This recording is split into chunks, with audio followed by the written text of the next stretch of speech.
Kakinada style mutton జీడిపప్పు fry ఎప్పుడైనా try చేశారా? చాలా సింపుల్గా చేసుకోవచ్చు. దీనికోసం అరకిలో మటన్లో 1 టేబుల్ స్పూన్ అల్లం వెల్లుల్లి పేస్ట్, ఉప్పు, పసుపు, అలాగే 2 టేబుల్ స్పూన్ల వరకు పెరుగుని వేసుకుని బాగా కలుపుకొని 1 గంట 2 గంటల పాటు ఫ్రిడ్జ్లో పక్కన పెట్టుకోవాలి.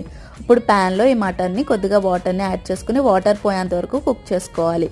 నేను లేత మటన్ కాబట్టి ప్యాన్లో పెట్టుకున్నాను. మీరు కావాలంటే 4 to 5 విజిల్స్ కుక్కర్లో పెట్టుకుని వాటర్ పోయాక ప్యాన్లోకి ట్రాన్స్ఫర్ చేసుకోవచ్చు. ఇలా వాటర్ పోయిన తర్వాత ఇందులో 2 టేబుల్ స్పూన్ల వరకు ఆయిల్, సన్నగా తరిగిన 8 పచ్చిమిరపకాయలు, 1/2 కప్పు వరకు జీడిపప్పు, అలాగే 10 టేబుల్ స్పూన్ల కారం, 1/2 స్పూన్ ధనియా జీలకర్ర పొడి, 1 స్పూన్ గరం మసాలా పొడి వేసుకుని 5 నుంచి 8 నిమిషాల పాటు లో ఫ్లేమ్లో బాగా వేయించుకోవాలి.